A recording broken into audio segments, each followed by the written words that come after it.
Pero esta vez sí, hasta de pronto me empezó a dar miedo. Decía, no, esto estaba acariciando ya una peda de psicópata. O sea, tenía yo la casa llena de papel bond con gráficas, Oye, o sea, frases. conexión Ya no de era los una patología, personajes. era una pacología. Pacología.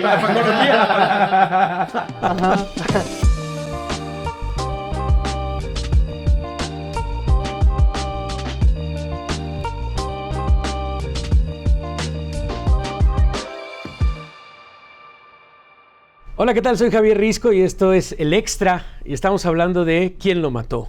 Esta serie que acaba de salir, que es un estreno y que está rompiéndola en todos los sentidos en Amazon Prime. Me gustaría hacerles una pregunta.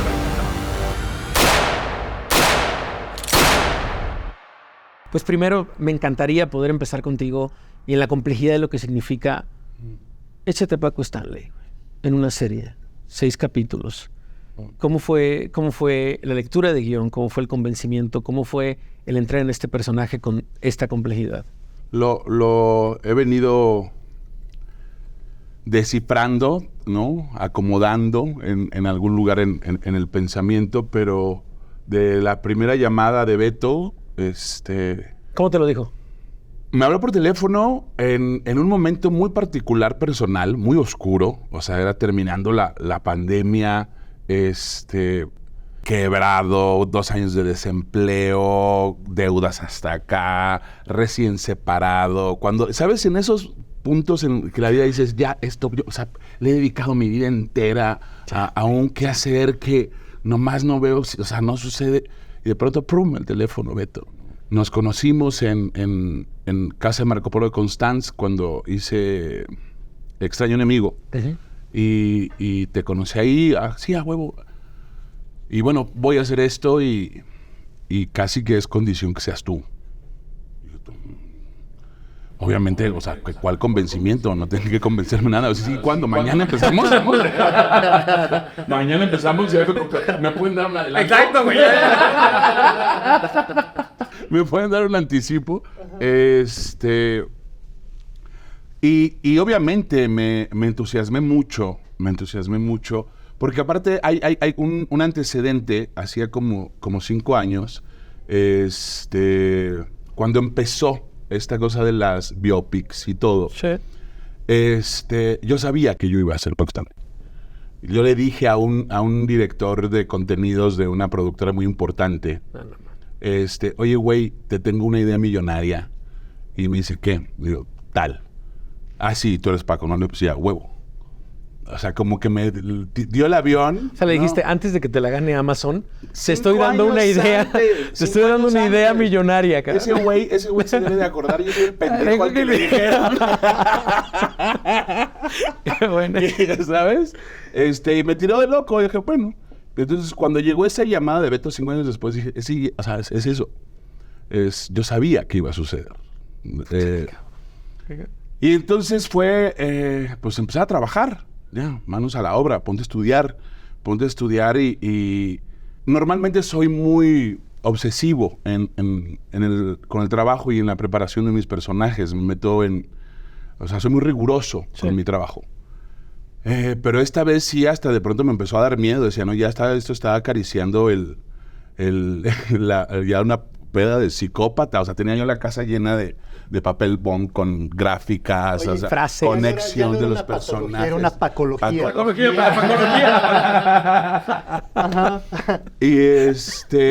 Y pues nada, a trabajar, a estudiarlo, a estudiar el gesto, la voz, las inflexiones del sonido.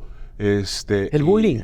Es que es maravilloso eso. A ver, he platicado con varios actores y me dicen, es que era natural, cabrón. Se llegó un momento en el que ya era natural. Dice, nosotros conocimos a Roberto antes y cuando estábamos grabando, cuando estábamos incluso fuera ya hacía las mismas bromas. O sea, ya tenía la vis cómica de él. O sea, ya hacía el chiste con el camarógrafo de órale, patillas, que no sé qué. Decías, sí, ¿de sí. dónde? O sea, ¿dónde? No es Roberto. O sea, vaya.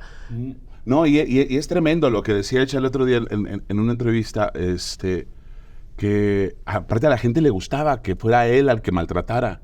Y sucedía en las improvisaciones que hacíamos ya en el estudio, los extras, o sea, veías que ponía, la casa que me quedé conmigo, al que moleste es a mí. Sí. A ver, y el cambio de juego. Él lo llama, él le dice a un amigo 5 años antes, es una gran idea esto. Tú no tenías la menor idea, No, nada. de estar en este proyecto. No, o sea, cero. ¿no lo llamaste? ¿No lo dijiste como a un amigo de, oye, yo me veo en una gran serie de Amazon Prime? ¿Cómo? ¿Cómo Es que te convence? Yo no conocía a Beto. Yo supe de Beto por mi amigo Rulo, con el que tengo un programa de radio desde hace años. Poderoso. Poderoso, exactamente. Entonces me dijo, te va a hablar mi amigo Beto porque quiero ofrecerte algo para una serie. Y dije, bueno, órale, va, ¿no? Le puedo dar tu teléfono. Sí, claro. Entonces me llama Beto ese mismo día y me dice, ¿cómo estás? Soy Beto, amigo de Rulo. Oye, es que vamos a hacer una serie de Paco Stanley y me gustaría que tú fueras Benito. Yo no soy actor. Y le dije, supuse que un cameo, ¿no? Como ay, Paco, ¿cómo estás? Y vamos al programa. Sí, vamos al programa y ya. Me dijo, no, quiero que sea un capítulo entero de la relación que tenían Paco y Benito. Entonces yo dije, híjole, pues bueno, hago el casting, ¿no? Le hablé a otro amigo, a Leonardo de Los Ángeles, como mi amigo más cercano, que se dedica a la actuación. Le digo, ¿qué hago, mijo? Ve todos los videos que puedas, conócelo, tienes la ventaja de que has estado en escenarios, tienes la ventaja de que hace radio, trabaja mucho la voz, trabaja mucho su manera de hablar, sus reacciones al hablar, y pues la parte de la actuación, pues ahí sí ya va a tener que hacer mucho trabajo de dirección. Por suerte tuve una gran coach que fue Viri, pero sí, cuando me dijeron, porque a diferencia de Roberto y los demás, a mí me dijeron, esto se empezaba a filmar en febrero o enero, yo voy a hacer el casting en diciembre, y me dijeron, te vamos a hablar a principios de enero porque vamos a filmar ya. Y pasó diciembre, pasó un cacho de enero y nada, dije, ya no me quedé, ¿no? Pero qué increíble que me hayan tomado en cuenta, me sentía yo muy bien, así como anécdota. Nominado al como Grammy. Anécdota. Como nominado al Grammy, pero no gané, ¿no? Entonces de repente me llaman y me dicen, vamos a empezar en 2 semanas. Yo, ¿qué? Entonces, pues sí tuve, la verdad, muy poco tiempo para prepararlo, pero sí, fíjate que las coincidencias con lo que platicamos Roberto y mis compañeros es que te empiezas como a meter mucho. Y en mi caso, el personaje de Benito, tuve oportunidad de conocerlo brevemente una de las 2 veces que fuimos al programa, nada más de hola, adiós, mucho gusto, qué honor conocerlo, y ya. Pero sí, pues hay entrevistas desde que era un Benito joven, con sus hermanos, ya mayor, entrevistas retrospectivas, platicando la muerte de Paco, cómo estuvo involucrado él, cómo se llevaban y todo. Entonces, te pones ahí un poco lo que decía Robert, ahorita me pasaba igual. Pero yo creo que retratas algo, por lo menos que teníamos todo en la cabeza con Benito, particularmente, como esta, no, inocencia, evidentemente, pero sino esta ingenuidad. Hay esta escena en la que ustedes dos van caminando y le dicen, es que es el jefe de jefes. ¿El jefe de qué? El jefe de jefes, es el que es más rico. Pero bueno, ¿a qué se dedica? Pues es el que se dedica es... ¿Pero cómo? ¿A qué? Benito. Bueno, ya, o sea, ya me dijiste. Y es como que de los que nos acordamos de este momento de la televisión, pues hacen esta doble y le das al tono, justamente. Y la complejidad de Paco a mí me sorprende sobre todo por tener tantos hilos tensos amarrados en tantos lugares. Era un tipo que era tremendamente popular, que tiene que ver con la política, que tiene que ver, porque dices, bueno, un día, y revisas seguramente la biografía en una de estas fotografías en tapacología, decir, fue candidato, fue candidato a algo, ¿Sí? Y quiso ser político con el PRI, pero también es poeta. Y es un tipo que no sabes muy bien de su familia. Entonces, a ver, Roberto, en estas etapas en las cuales me parece que son muy importantes dentro de la ficción, que son esta escena en la alberca, por ejemplo, con Luis, y esta catarsis que tienes al final, en este momento en el cual estás desesperadamente buscando al dueño de la empresa. En estos momentos, ¿cómo los imaginabas? ¿Cómo imaginabas la desesperación de Paco Stanley cuando nadie fue testigo de eso? ¿Cómo te fueron creando este universo? Mira, hubo en todo ese proceso de investigación para construir al personaje, hubo un descubrimiento así epifánico para poderlo construir y que fue el que me hizo prácticamente toda la tarea. Hay personajes en la historia de la representación que describen tan bien conductas humanas que se convierten en complejos que la ciencia usa para describirlas, ¿no? El complejo de Edipo, el complejo de Electra, y existe el complejo del Don Juan. Entonces, Paco era su padecimiento, ¿no? O sea, incluso en teatro. Sí, y ahí a eso es lo que me refiero con la epifanía, la coincidencia de que él representó al Don Juan Tenorio tanto tiempo porque le encantaba, y lo que representa el personaje, porque ¿quién es el Don Juan? O sea la versión que quieras, la de Zorrilla, la de Molière, la de Mozart, es el epítome de lo masculino, sí, ¿no?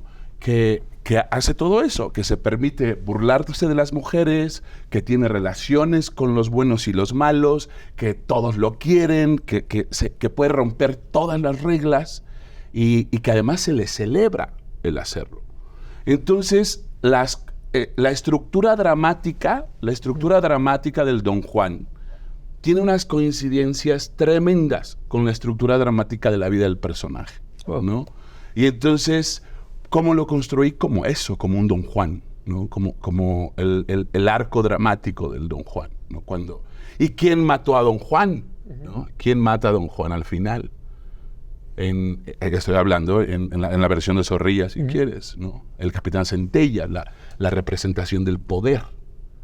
Lo mata el poder. ¿Y por qué lo mata? Estoy hablando del Don Juan.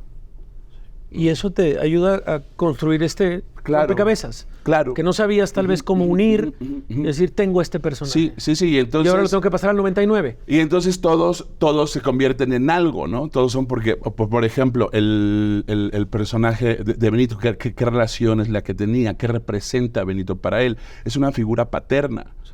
Y la figura... Que no permite que le falten al respeto. Que no permite, porque es al único que respeta a él, a su padre. O sea, es la figura del padre en el Don Juan, ¿no? El Don Luis, que creo que lo representa muy bien Mario, porque es al que se burla de él y te voy a quitar a tu mujer y apostamos por la chiquita, ¿no? También, que es Beli, la edecán es una doña Inés, porque es la representación de la inocencia de la mujer inmaculada a la que hay que también mancillar.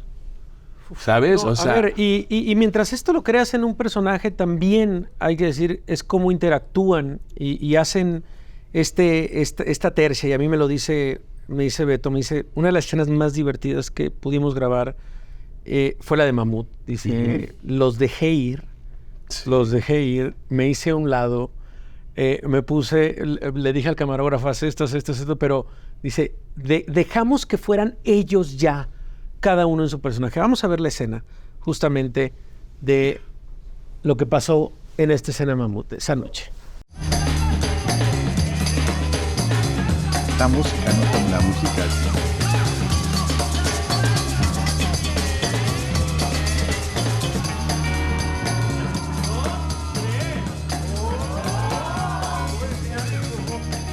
¡El Mamut!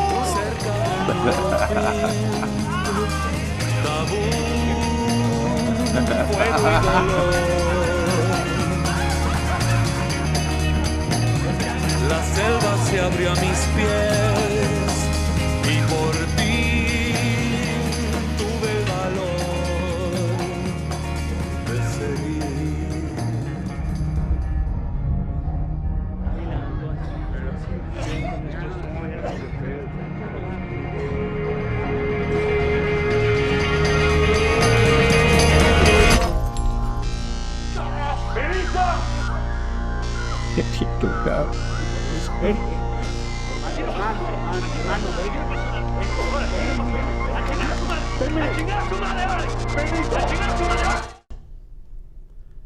Dos preguntas rápidas. ¿Cuántas veces te caíste? Ya se cae. Como 2 o 3. Y había otra toma de arriba que creo que estoy viendo que no queda, pero sí estuvo no, rudo, sí queda, ¿eh? En alguna sí se ve. En alguna de los capítulos se ve. Entonces no te preocupes, esa caída sí quedó. No, sí quedó porque un momento que sí me daba miedo. La verdad, echarte para atrás es una de las cosas básicas de actor, es confiar. Que sea verdad, pero decir, ay. Pero vaya. Y antes de pasar al tema de la improvisación, 2, lo comentabas, el tema de la música. Y ahora sí que nos vamos a tus terrenos ya. Sí. ¿Qué decir del soundtrack? De lo que iban ahí justamente Armando también, y cómo acompaña la música, que es fundamental. Hay escenas que se entienden solo por la música. Sí, pues es la música que estaba sonando en aquellos años, ¿no? En los años 90.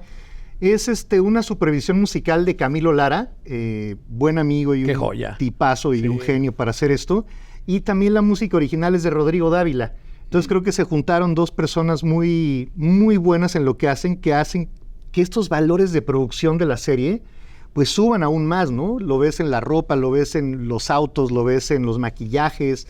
Todo el público, cuando estamos en el set, todos están vestidos como de esa época. Es así, las cámaras son las de la época. Entonces la música es, mira, como la cereza del pastel para que todos estos valores pues te hagan meterte en esta dramatización de estos eventos. El tema de la improvisación también, y lo había tocado con Luis Gerardo porque me parece que es fundamental también con él, pero te lo tengo que decir a ti, Roberto. Este tema de decir, hagan los programas, vamos a ver cómo interactúan, vamos a soltarlos como personajes, pero también nos vamos a quedar. Les decía, nunca seguramente habían visto tanto YouTube en su vida como lo fueron para prepararse estos personajes, pero ¿cómo fue improvisar en este programa? El ser el showman en ese momento durante pues muchísimo tiempo, que era eso, que era improvisen y háganlo.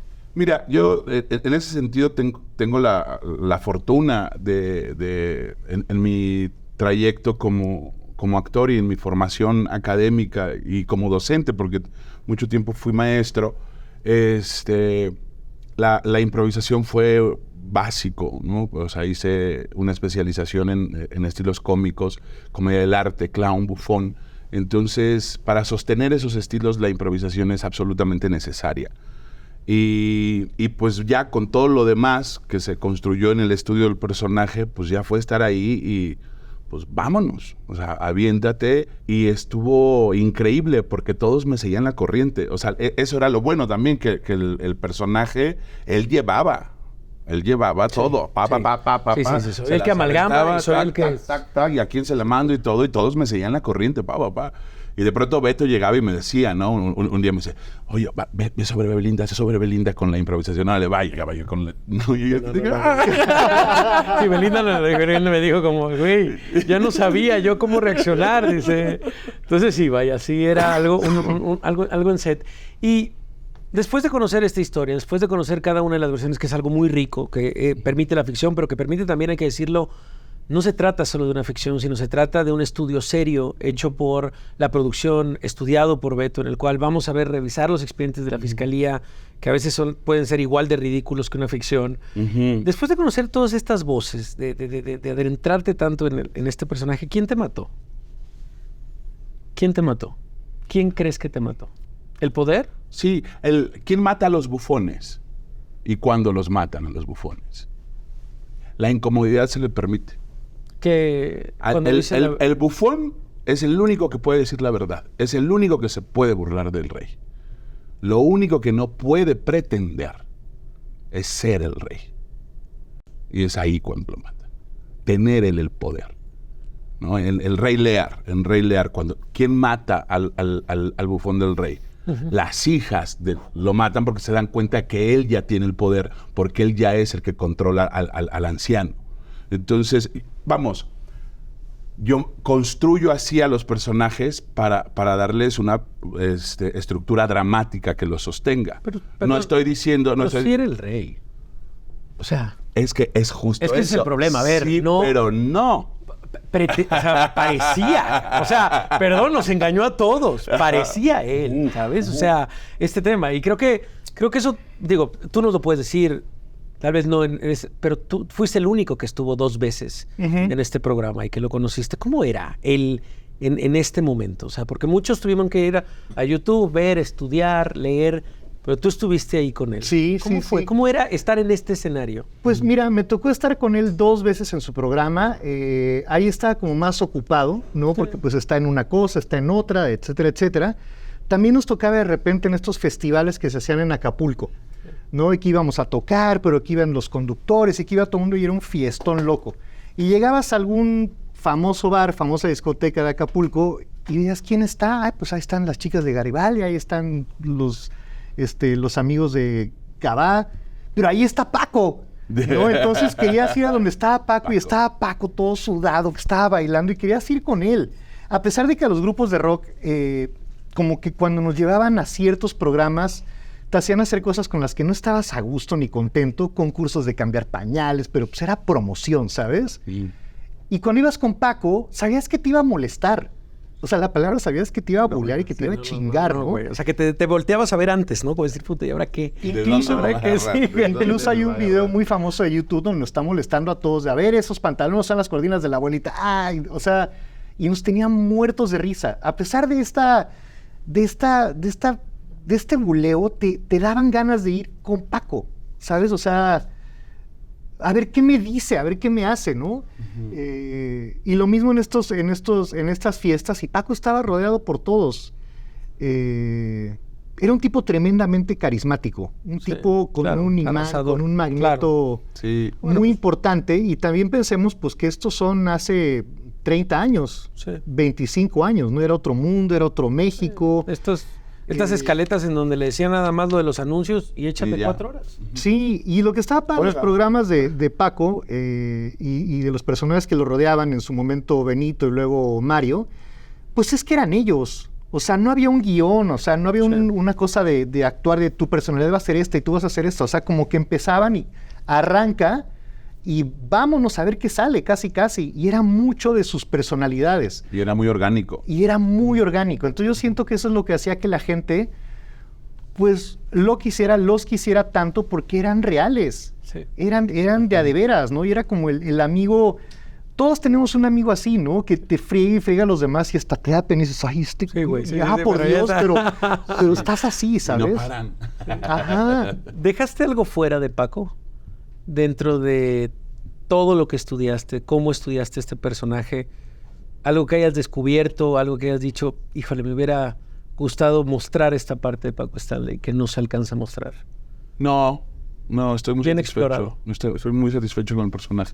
Hay partes privadas fuertes Ay, también. Bellísimas, Sí. bellísimas. Y casi todas acontecen con Benito. Sí. Es mi capítulo favorito, debo decirlo también.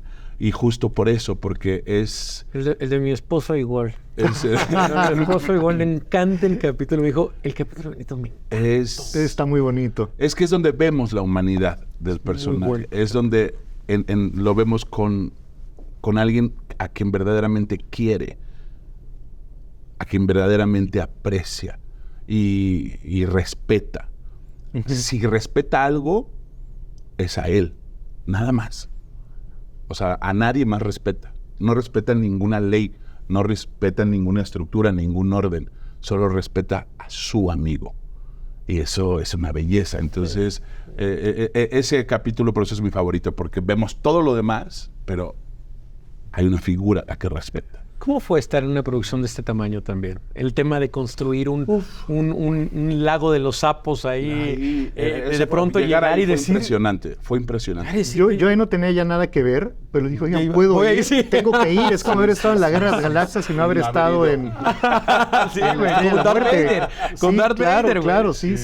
Fue eso. Sí, no, Tenía- impresionante. Te digo, eso fue poco a poquito, me fui enterando de cómo iba la cosa, ¿no? O sea, después de esa primera llamada con Beto, o sea, yo me empecé a enterar quién era el elenco, o sea, mucho tiempo después, casi que de esa llamada, casi 6 meses después, ya fue que me dijo, ay, va a ir...